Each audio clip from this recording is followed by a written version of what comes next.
right, let's see if this works. Hello, people. This This works. is hello, people. This Yeah, I works. can see it on the Hello, stream. people. This Yeah, I works. can see it on the Hello, stream. people. This Yeah, I works. can see it on the Hello, stream. people. This Yeah, I works. can see it on the Hello, stream. people. This Yeah, I works. can see it on the Hello, stream. people. This Yeah, I works. can see it on the Hello, stream. people. This Yeah, I works. can see it on the Hello, stream. people. All right, got the stream set up.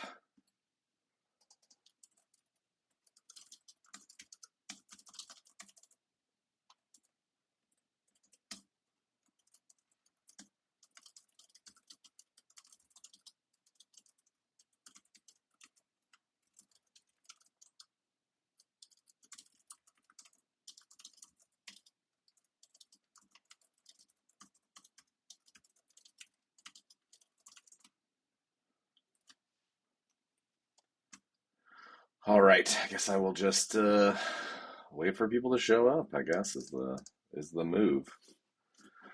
Um, let's see. We are on. I'm not logged in. 598 Dojo format string exploits.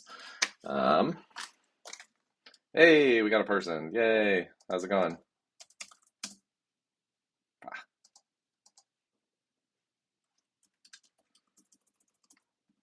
I'm not logged into Twitch. Awesome. Well, I talk about what I want to talk about, so I guess we'll see. I feel like microarchitecture, there's already so much, so much content. What more could you want besides flags? The format strings is where it's at. This is, honestly, I like it way better, personally. Like for me, I think format string exploits are I don't know if Jan uses this analogy in his slides, but whenever I talk about this, I think of format strings are like the scalpel of exploitation because you really just get to like change specific bytes in the program to be whatever you want rather than a super inelegant buffer overflow where you're just overwriting data nonstop and you can overwrite kind of as much as you want and it gets all kinds of crazy. I like a lot better with format strings because you get to very precisely change values in memory, be it on the stack or what have you. There's also a lot of good like interaction bits with format strings,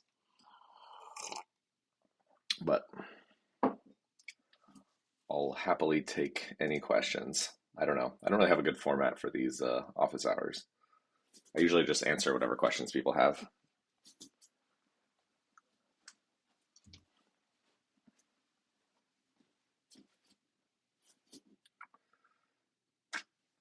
Yeah, great question. So, question in the chat are format strings as prevalent as they were before? So, yeah, format strings were a huge source of vulnerabilities. Actually, there was a Apple vulnerability in I think the SSIDs. If you had an SSID with a %n in the name, it would actually crash an iPhone. And so you can see that let me look up when that was, because I think that was great. iPhone SSID format string. Yeah, this was in 2021. So you can see in one of the most secure devices that should have ever been, um, there was um, this format string could crash the iPhone. Now, and so you can see actually now that you know more about format strings of how this happened, %s, %s, %s, and then %n. So this is honestly why it's so important to think about things is, and the reason why a lot of people think, oh, format strings are super old, and maybe you feel that way while you're doing these challenges. But for format strings, um, so the key thing that we've been kind of looking at to get rid of format strings, and we all know if we go to our handy dandy favorite terminal, I'm going to do man fprintf, and we can look at the all the different modifiers that we have here. So we have the $, which is the argument to access. That's super helpful. But the other very, very helpful thing for us in terms of exploitation is not modifiers, but these are all the values. %n. So the number of characters written so far is stored into an integer indicated by the int star. No argument is converted. So this is actually the key thing that really enables format string vulnerabilities is the fact that you have this ability to write and change memory. So actually, modern libcs and almost no program actually uses %n. If you could think about like, so think for yourself, why would you, if you're writing this program, you've been messing with format strings, why would you ever write a %n in your program? Like, what does that even mean in terms of a program? Why would that help you write a correct program?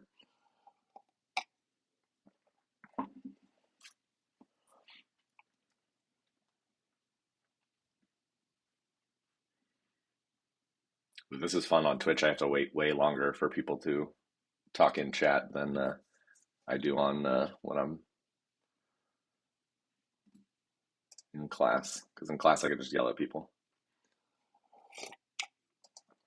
Yeah, but so for buffer length, this is about output, right? So this is stuff that you've already written out, but you want to keep track of how much you've written out. So it's kind of weird, right? Because it's not really about buffer length necessarily, because it's more about, it's actually, I think, used mainly for formatting output. So if you think about like a standard terminal, when you have like fixed width and you want to make sure you're not writing too many characters, you could use %n to figure out how many you've written. And if you've gone over a certain length, you can go to the next line and you can do new line breaks and these kind of things, or do other types of formatting. Um, but yeah, that's honestly, I mean, I think it's one of the least used things. So there's we can look it up, but there's basically a lot of modern libcs have removed the %n by default, and you have to actually specify an environment variable that says, I want to use %n. Let's check this out. glibc %n. I can't remember what that exactly, that %n.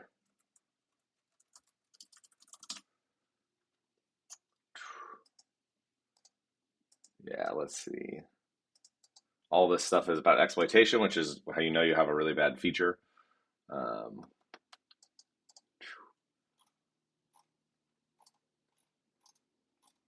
Yeah, there was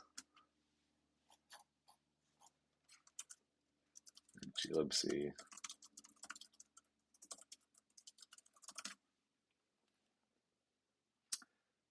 Yeah, format. I think format guard is the name of them, and you can see there's even research papers on this that go back to 2001 on how to protect from these. Um, so anyway, oh stack. No, not stack guard. I think it's either format guard. Oh, Crispin Cowan. He's the person who created stack cookies and stack canaries. So interesting person. You can see what they were interested in. But anyways, so the point is, so modern libcs you can't really use, but we see an instance of iPhone that this occurs in, and we've known how they, yeah, exactly. So that's great. We've known that they've been bad since like literally 2001. That these, and it's really the other thing to remember is a really easy mistake for a developer to make, right? Because this is what I always like to think is you put your mind in the mindset of the developer, and you as the developer, you are writing a printf, you get some data from the user, or maybe it's concatenated with other data, and you just want to output it. So you do %f, and it seems more efficient than doing printf $$s and then the format string. You just kind of throw it into the %f, and so this is.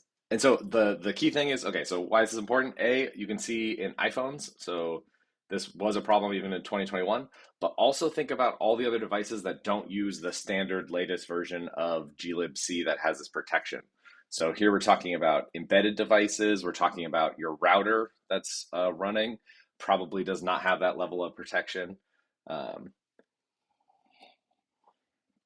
Yeah, exactly. So the dev is thinking about, yeah, how do I format this thing? Or the other thing is they may not, because we think about printfs in terms of showing data to us. A lot of ways this can occur is through things like logging. So if you are doing some kind of logging functionality, you would want to log data to a log file. The user never sees it, but you want to see it for later. And so this is another way that format strings can appear because of logging to a log file. And so this is also another fun way of how to like detect these from the outside if you can't use %x to or %p to leak anything. Um, yeah, it's a really useful thing here. So log4j was not exactly a printf vulnerability. It was essentially that, but it wasn't a printf vulnerability exactly, but I think the concepts are so similar, and that's also why format string vulnerabilities are so important. Because the other thing I love about format strings, so it allows you to read and write and control memory very precisely in a program, which helps develop your skills of how to exploit things. But the other thing it helps to do, and this is what I was looking around in here, is you're essentially using, like, if you really boil it down to what is what is a format string vulnerability? It basically asks the question, hey, if I as an attacker can put arbitrary data here in this printf statement of this format, what could I do? Right? That's actually a very interesting problem because you have to study and understand this entire, Rob, we always tease him about his default response to anything is read the man page. Well, this is all the functionality of printf here. And inside this, you can think about this, brings up the concept of, if you've heard of this concept of a weird machine. So that exploitation is about identifying the instructions to a weird machine and being able to program that weird machine to do something. That's exactly what we're doing here. We have data that is going into a format string, and we use the specification of what it should do, right? Because we're not actually exploiting or modifying anything about printf or how it works. What we're doing is doing this crazy using this crazy functionality built into printf, and by controlling the data we're able to get it to modify other data in the program and ultimately achieve total control over the program. So this is why I think this is super fascinating, because really it shows you, like, understanding this shows you how to take that idea and apply it to another topic. So when you think about, well, oh, how do I, so log4j is a great example, right? Log4j was, if I remember correctly, basically unsanitized data being used in a logging statement. Now, the exploits, let's go look up a log4j exploit. Um, I want technical, I want some, give me some pox.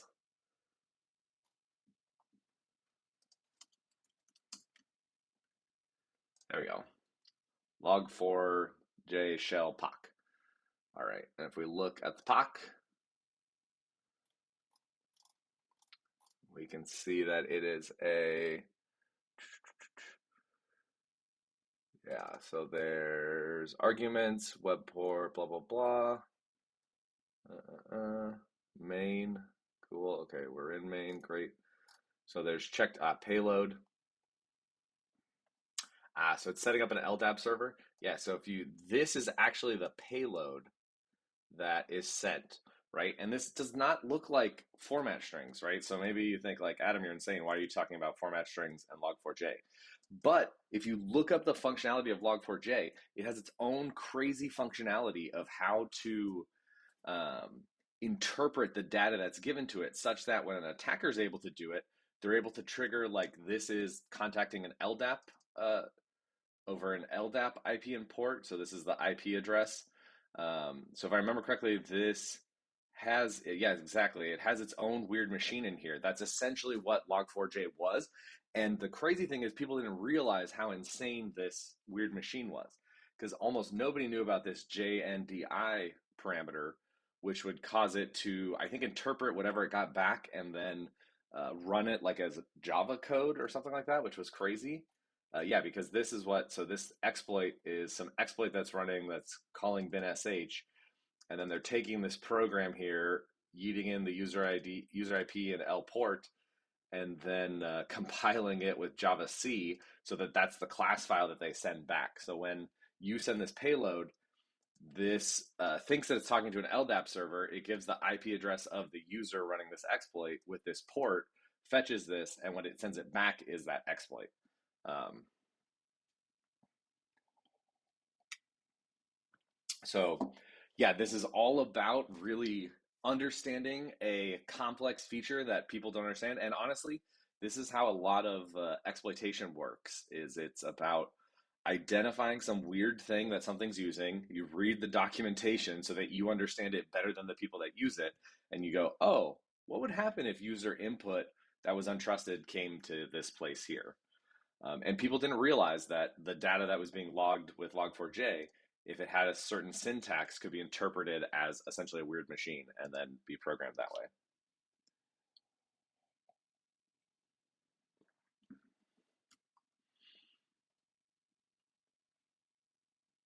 So yeah, so this is why I think it's super useful, even if you may not come across exactly a format string type of vulnerable exploit in the future. You may actually come across these in embedded devices or IoT devices.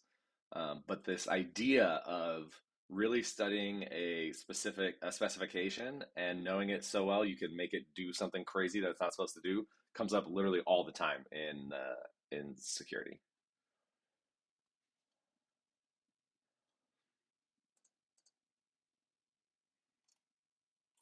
All right. Any other questions?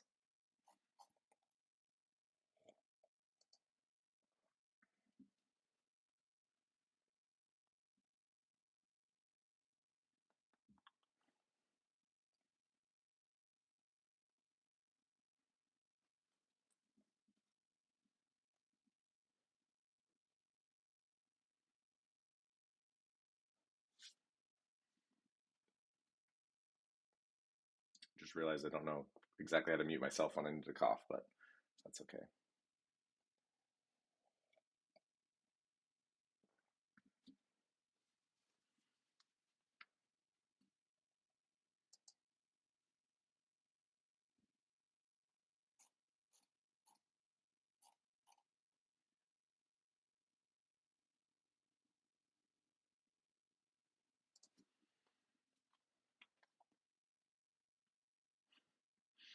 I can't tell. There's nobody listening, or they just don't have any questions.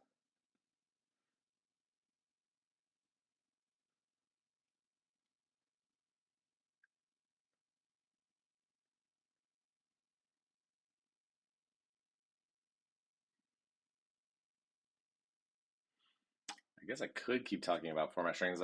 We could go over maybe some examples using PwnTools. I think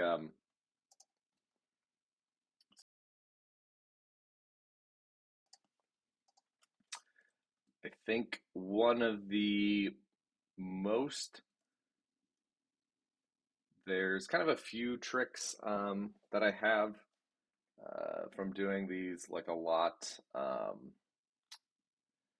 think actually this I don't know who was the crazy one that created this auto-generated tips and tricks from the Discord channel, but this is very cool because it does have some really good advice if you haven't read this yet. Um, Dealing with, so let's look up the H. I guess I should actually get onto a pwn.college machine so we can look at the docs. The documentation here from Linux and not the Mac docs. So the super important thing, so these size modifiers is really key.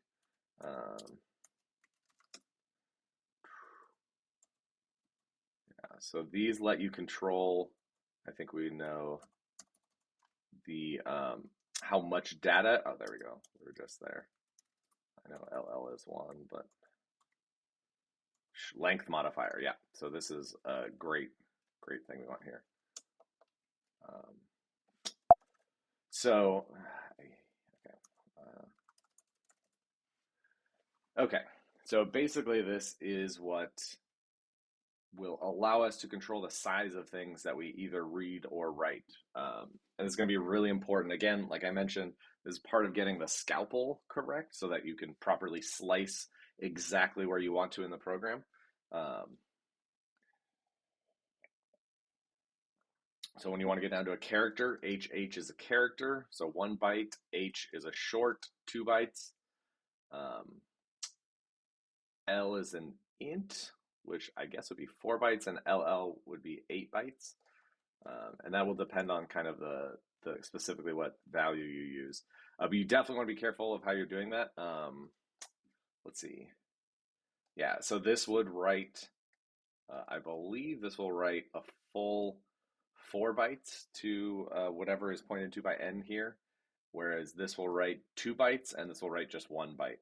So if you're trying to do this stuff by hand, which I actually do kind of encourage you to do at least for a little bit so that you can understand that it's not that crazy of getting things to write out exactly right using %8HHN to write out and then the other zero length padding to get exactly how much you're going to write out here.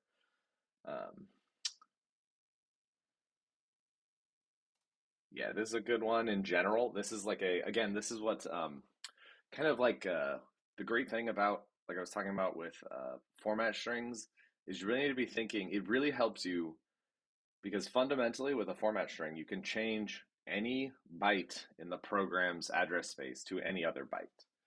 Of course, it's great that, and it can be, if you know, let's say there's no ASLR or no PIE, you know exactly what things to overwrite.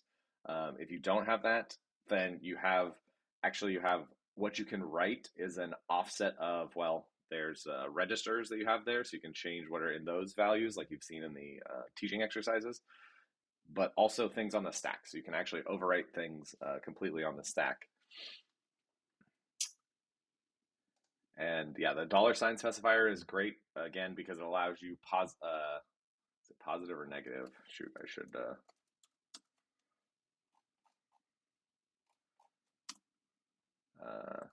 let's look at the System 5 ABI. Yeah, sure. Let's you can definitely ask a question about Baby Arch. Let me think through if there's any other things I want to specifically point out here because when people start this, I want them to be well prepared.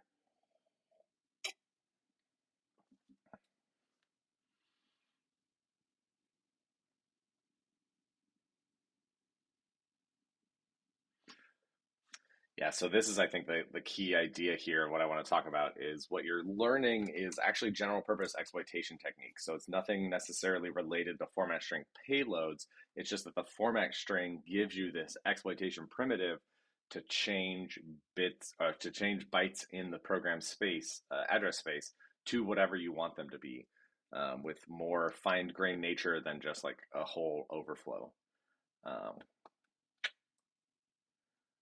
Yeah. So, anyways, I think that's why this is a good one. The other thing, yeah, this one is such a good one that I think a lot of people mess up on. So there's PwnTools is excellent, and it does have a really good format string library. However, if you just use that library and think, "Hey, I'm definitely someone who's going to exploit this whole thing um, with PwnTools," there's even yeah, so there's a whole library here, and of course, as people who are well versed in reading documentation, this is something that you would definitely use. There's technically it has this automated exploitation process where it's able to figure out the offset of where the format string is by interacting with it and using, I think, output, and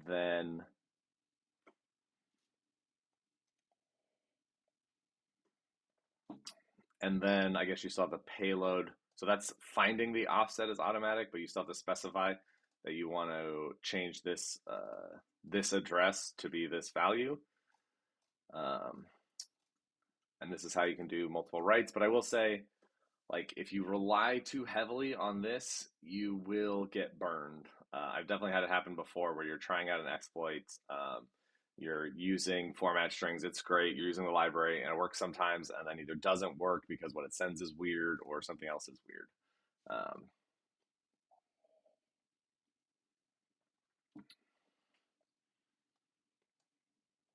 oh, it does have like a, huh, that's cool. So yeah, I think that because the super difficult thing with format strings is just making sure all your math is correct. of what payload you're going to send. Yeah, like here's to specifically, you can also specify the write size of how much. So in this case, for the byte, like we talked about, you have %12 $HHN. So this is going to write out, this will be 19C. So it's going to write out 19 max characters, write that out as a byte, and then it's going to write out 36C. So 19, I guess, is that hex 13? Oops.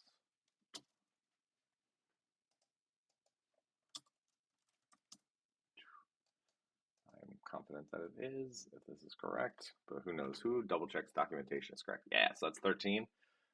And then, so that'll write out this hex 13. Then the next byte, we want 36. So that'll be 19 plus 36, 55, and that'll be 37. So yeah, it's a pain to do this manually, but you definitely can. And it's, and then this is the great thing. So plus 131, so plus 131, and we get 186. So that's BA. And the next one is 14. Wait, no, the next one is 4C. Oh, no, 4, just 4. Huh. Oh, interesting. This is a number that just monotonically increases, so you don't have to do a wraparound.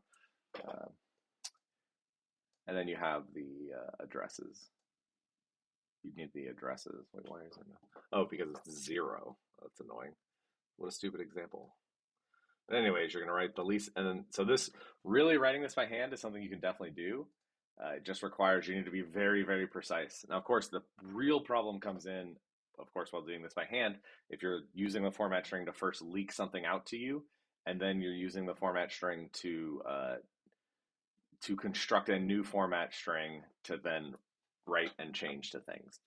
So making sure you can do that is really important. Cool. Okay. Yeah, there was a question in the chat. Mr. F, please go ahead.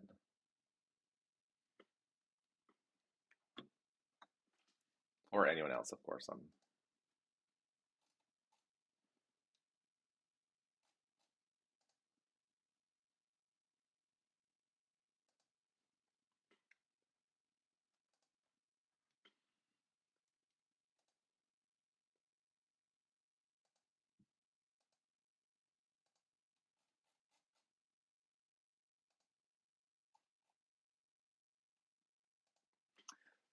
So we wait for that. Oh, you just sent the question. Where? Sorry, I do not see it. I left the chat room, apparently. Ah. Okay, the question in the chat is a baby arch level 14. I was able to find the physical address that corresponds to the flag. When I tried to access via the octal interface, I get killed. Okay, great.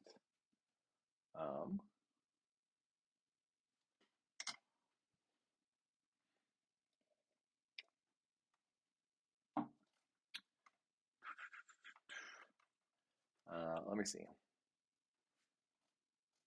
So let's get on.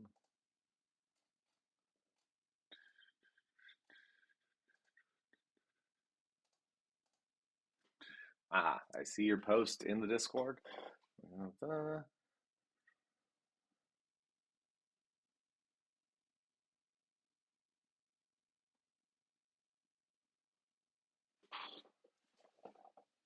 Let's see.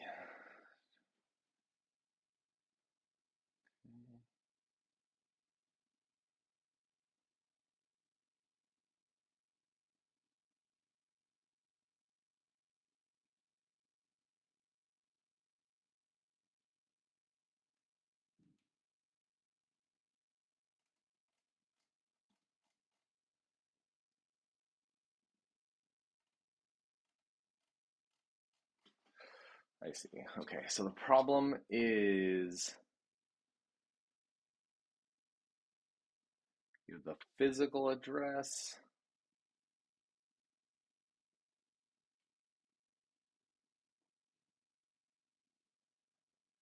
touch it, and then just like level 15.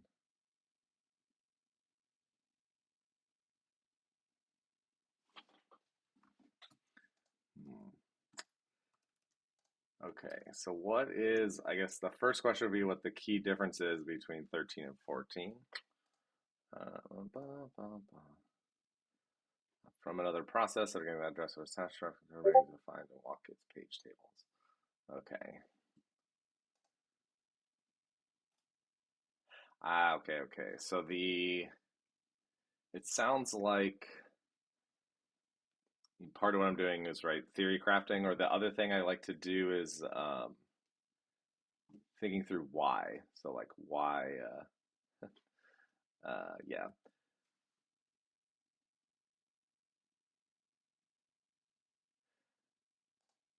Cool. So the I think what's really valuable is to talk about like ways uh, to think through this problem, right? So so key thing, even just off of the descriptions, right? So 13, you're reading the flag from the kernel module's memory, which means it would make sense that you'd be able to access that because it's already mapped in. Whereas level 14, if it's another process, yeah. And let's look at the great Zolotol's page tables.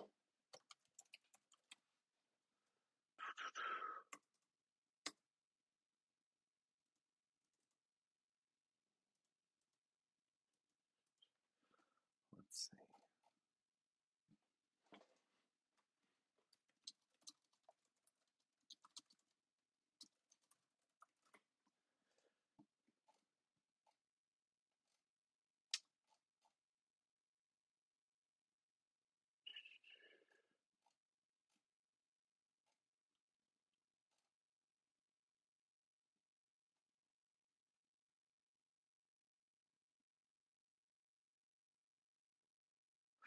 I see.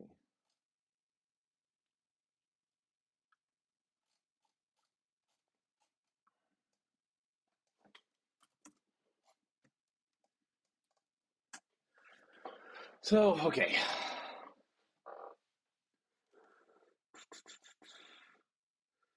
WTF is a page.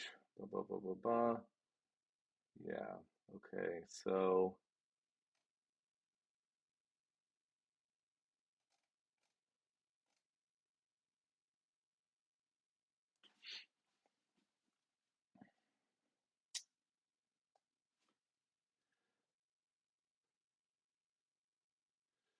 this is a lot of what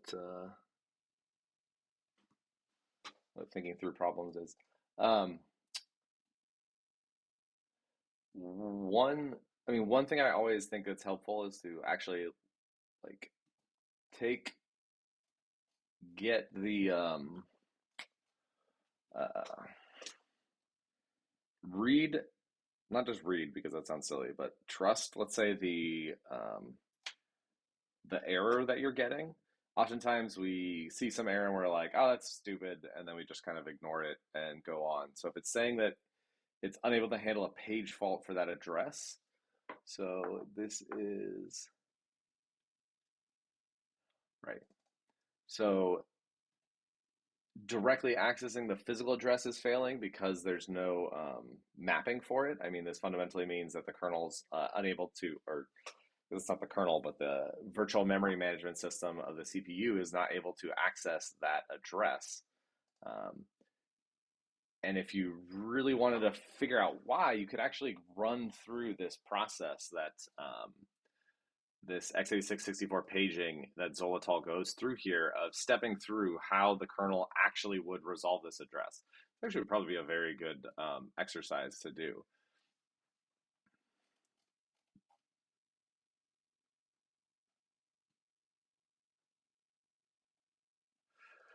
Right, because so the key question you're asking, the key question you're asking is that physical address, because remember the kernel does not, shouldn't deal with physical addresses. It should still also deal with virtual addresses.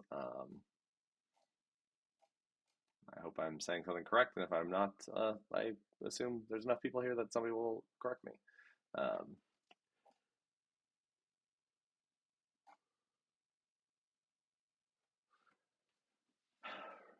right, so what I'd look up is Linux kernel module, how to access physical memory.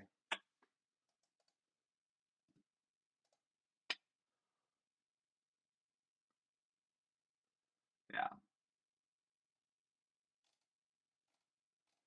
So this is kind of the key thing is to access real. Yeah, this is what my assumption is. The other thing that also helps, especially when you're doing this kind of kernel stuff, because if you think about it, you're thinking about it in terms of exploitation, but really, like you said, what you're really doing is programming essentially a kernel module, right? So the question would be that I'd always look up is, well, if I was a kernel developer and I had some physical memory address, how would I read that? Um, and so that's what I would look up here. I would also like kernel source code is actually not too crazy. You could look up the kernel source code, see how they do it. And this is exactly where this would lead you is this, to access real physical memory, you should use phys2vert function. In case it is IO memory, you should have a close look at IO remap. We don't think it's IO memory because it's the actual address of the flag. Um, this whole topic is very complex, which is why we're here and that's why we're talking about it. First thing I do, look up this function, phys2vert. Um, the return virtual address is a current CPU mapping for the memory address given. It is only valid to use this function on addresses that have a kernel mapping. This function does not have bus mappings for DMA transfers in almost all conceivable cases, blah, blah, blah.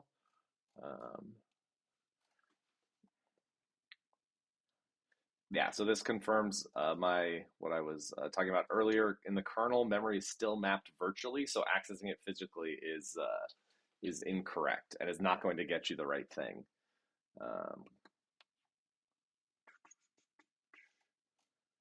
and so let's see. Linux device drivers. I remember reading this. So this is an entire book. Oh, memory mapping and DMA. I wonder if that is useful. I wonder if this is out of date though. It's current.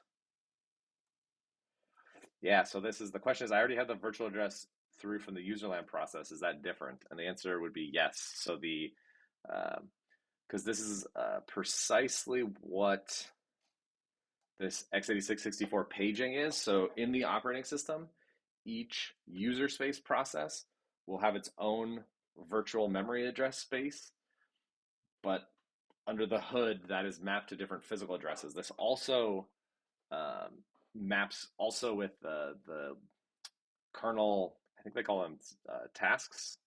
Like each kernel task is its own has its own virtual to physical address mapping, and this is why this way. Honestly, there's a lot of benefits. I mean, if you think about it just from the user space perspective, this means two processes can use the same quote addresses, and they think they're each using those addresses, but they'll never mess with each other because it's all in different things. So yeah, if you are in one process, so you have your process, your user space process, which has its own virtual addresses and own to physical mapping. Um, your kernel thread, your kernel task will have its own mapping, and another process will have different mapping for its user space. So its user space virtual to physical is different from yours, and that's what the key problem is. Now, there's definitely. Ooh, good. We already had physical there. Cool.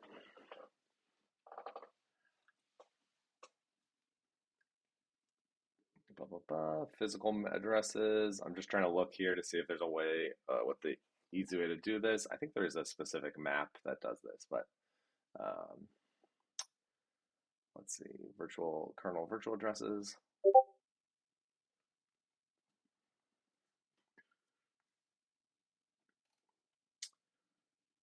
I think it's like a 32-bit paging though, so I don't want to. Physical addresses and pages, right? Physical memory is divided into pages, that we know. Page size varies, but it's usually 4096. Yes. high and low memory. This is like a 32-bit thing, which is not the case anymore, which is why maybe looking through this book may not be the best idea, but let's see. Yeah, page tables, great.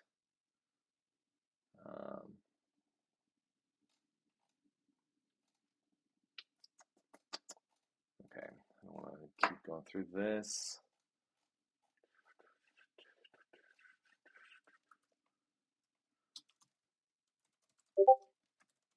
Now, the other way we can go is dig into the source.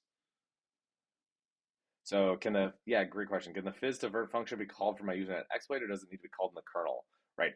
Oh, because you don't have code execution in the kernel. Great. Yeah, the idea of looking at it here is that we can actually look at the implementation of fizz to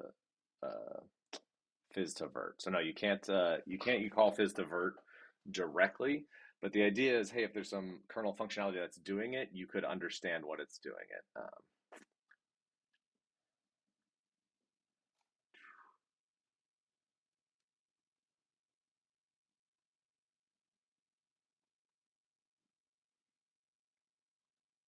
Yeah, but I want the opposite. Why is it not?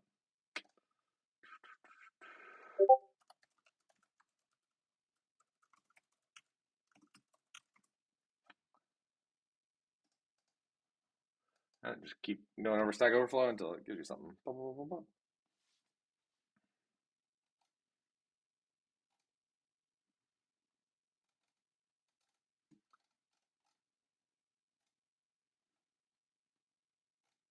But this is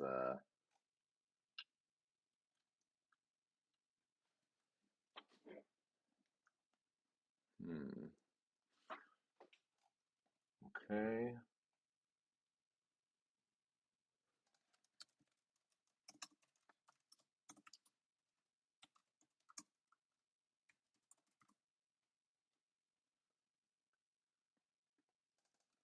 Yeah. So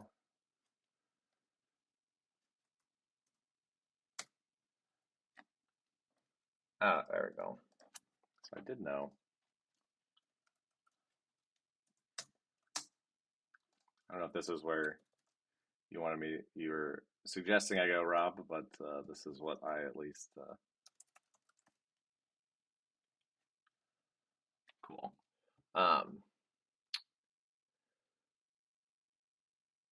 Yeah, so one of the nice things is I know from other things that have to do with kernel exploitation is that there's a region of virtual memory that is called the fizz map, which is this direct mapping of all physical memory. So the idea is that every process actually so every task in the Linux kernel has access to, but it's not it is a virtual mapping that maps to the physical memory page. So I believe, theoretically, yeah, page offset base. Oops, sorry. Oops. Oh, multi-screen. There we go. We're getting there. Cool. So this page offset base, this means that this maps all of the physical pages here. So if you know the offset of your page in physical memory, then rather than using that whole physical address, if you use the offset of your page in the physical memory and you access that in here, of course, it don't think would be fixed with, let's look with,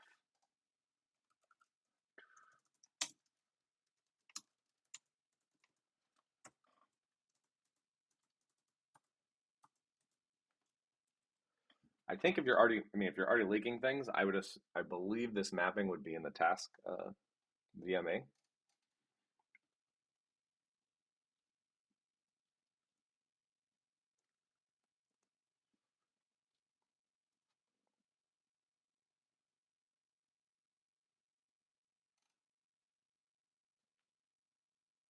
that make sense?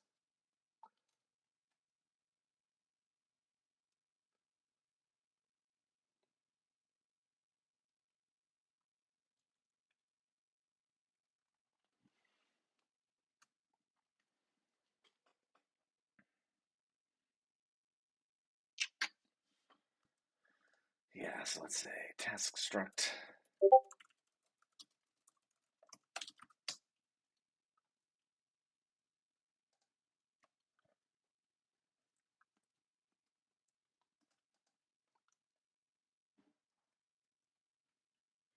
It's funny as you get these CTF challenges here.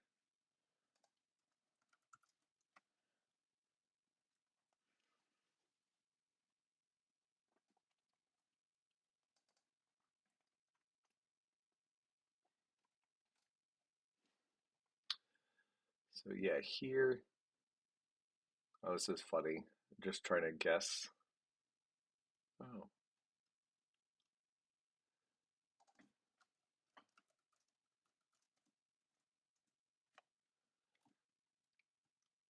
I wonder if these are the same values.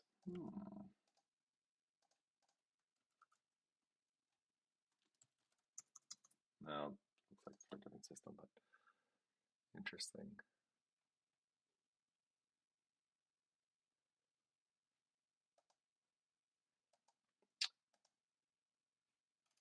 Okay, so I don't know for certain, but this exploit, if I was going to dig into it, suggests that if you have leaked out the kernel base address, you can from there calculate the page offset base. Because at least what we saw in this diagram is this is kernel space virtual memory that's shared between all processes. So every kernel process, kernel thread task will have the same mapping of these. I love how they do this offsets plus 128 terabytes minus 128 terabytes.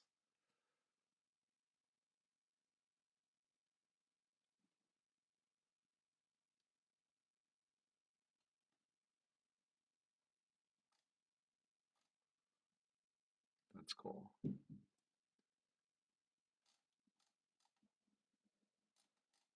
I wonder. Yeah, I mean, each of them have this page offset base. So I think concretely going forward, I would suggest doing this. Of course, what I always like to do is do this in GDB. So start in GDB, start um, figuring out how, with the data that you have and that you can read, how do you read and figure out the page offset base? Or actually, yeah, I would, if you have GDB, start assuming you have that page offset base, make sure you can tear apart the physical pointer that you have to get the offset on the physical address and see if you can read the flag that way. Then from there, once you have that, you work backwards and make sure, okay, then how do I get this page offset base in order to do that calculation? And once you do that, you put it all together and you should be good. Does that make sense?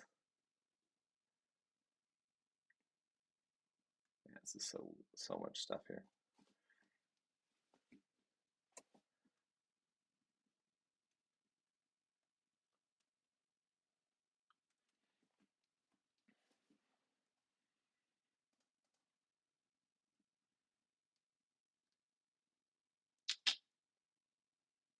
Ooh, cool. And Rob sent us some nice stuff.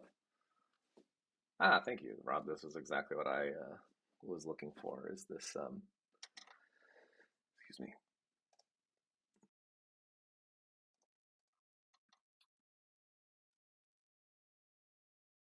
Virtual address valid. Ah, let's see. So yeah, it's gets y, adds it to the start of the kernel map. So it takes the pointer that we're given, it subtracts the start of the kernel to get y, it adds that to the physical base. Interesting. So that's how to check.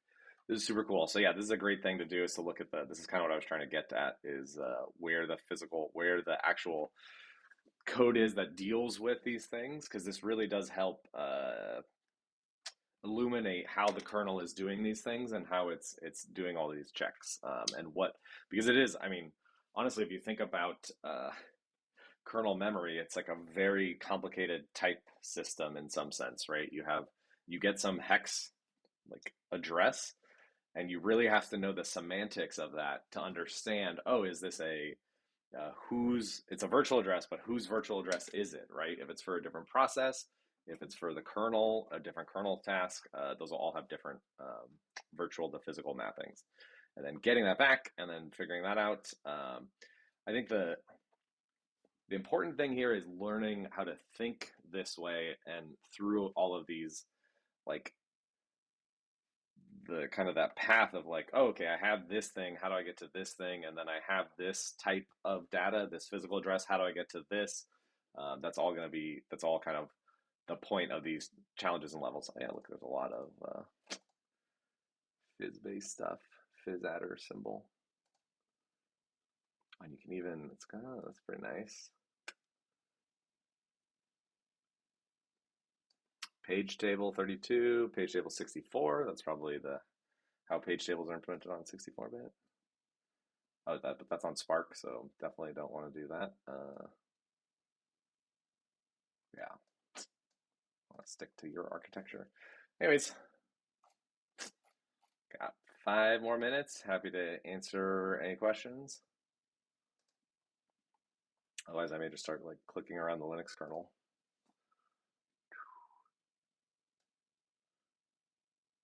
So Arch x86. Ooh, so this is 6. So anything in .s, right, is going to be assembly code. Ah, look at this. It's terrible, whatever syntax we don't like. So this is where, if you wanted to go more in depth as to where Zolotol, Justin had his information of, let's say, like you understand paging, like you understand how these pages and page tables all work. What you really want to do is understand how that's set up.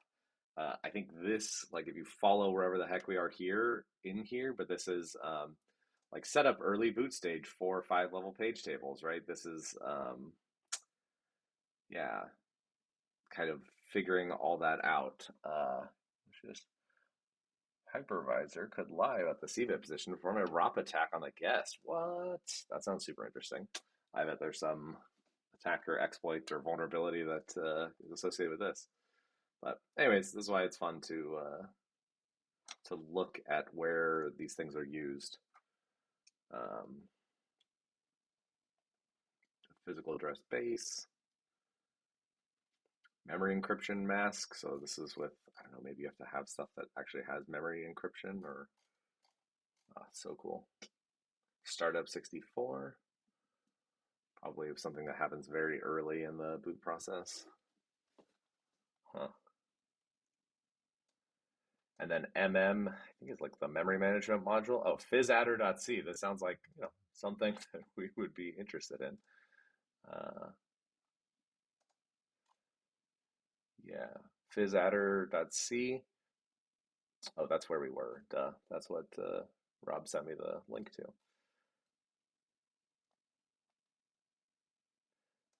Yes, this is interesting. Looks like a function to see if something is a physical address. Take X minus a page offset, so called the physical address.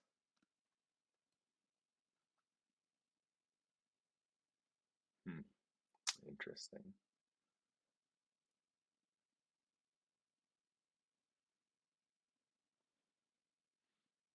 It's weird that there's this debug symbol around there, which means, I don't know, maybe you can't rely on that.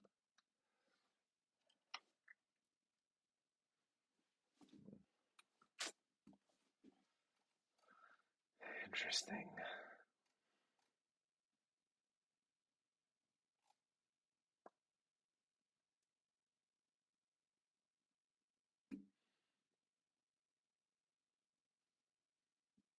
Yeah, great question. So how come GDB can access the physical address through the monitor command? That is a great question.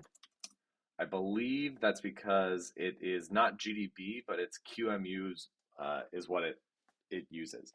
So GDB is a debugger, right? But essentially, you're running the kernel in QMU, which is an emulator that emulates like an x86-64 CPU, essentially. So that you can think of it like you have debug on the hardware level itself. So when you ask it, hey, use the QEMU monitor, this means like, I believe it means, that we can look it up, but I believe it means access it from the physical device, like from the hardware level. And that's why you're able to access it there.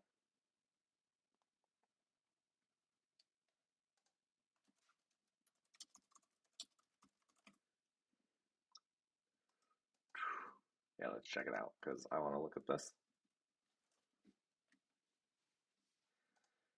Yeah, give complex commands to the QEMU emulator, right? So it's like talking directly to the CPU, like you have like a debug port directly on the CPU, and that can access everything, or even probably CPU is not the right example, but like on the hardware itself. So that's why you can do crazy things like freeze it, or unfreeze it, or restore it, or save the state. So you can just have a snapshot. Um, oh, this is funny. This is how we got popped in one of our CTFs. I should send out the Mr. Bone or whoever he was that we set up one of our VM challenges incorrectly where QEMU monitor was on standard input. So you could actually like talk to the monitor and just get the flag that way without actually doing the challenge correctly, which was very embarrassing. Screen dump, ooh, that's cool. So you can dump the screen. Trace events, that could be useful if you want to try to like log things. Yeah, stop, continue. So if you want to like, this is why also when you're debugging in QEMU a kernel or a system, you can stop everything, right? And actually pause because if you're just trying to debug like one process, you can still have other processes going on the system at once. But by doing it kind of at this low level, you're able to stop the emulation there. Yeah, so you can dump virtual memory, and then this XP is dump physical memory, which is probably exactly what we were using, if I remember correctly. Let's check. Yep, monitor XP. So that's using that in there. Let's just, since we got a little time, let's go through XP. Print the host virtual address at which the guest physical address is mapped. Print the host physical address at which the guest physical map. Print the guest physical address, blah, blah, blah, based on the mapping for the current CPU. That is interesting.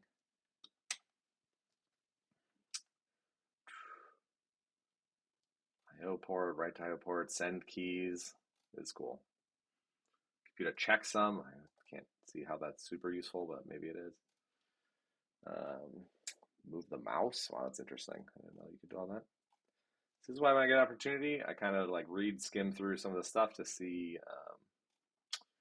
what stuff you can do. Ooh, read and write to ring buffers, that's interesting.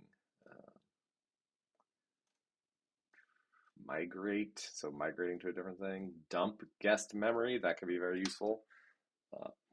You're trying to debug things, snapshots. All right, before I get lost in this, wow, this is actually kind of long. Info, ooh, that's always useful, right? That's useful when debugging. All the different things we can point out information about of what's going on.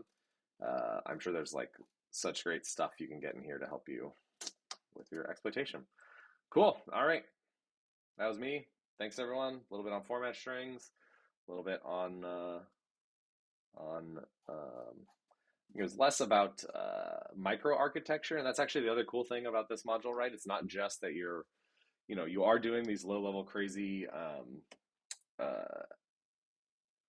like CPU based attacks, but it's not just that. What the key thing that you're doing is actually figuring out how the kernel works and being able to leak data by understanding the kernel and being able to move around correctly. So cool. With that, I will log off and I'll see you next week and on the Discord.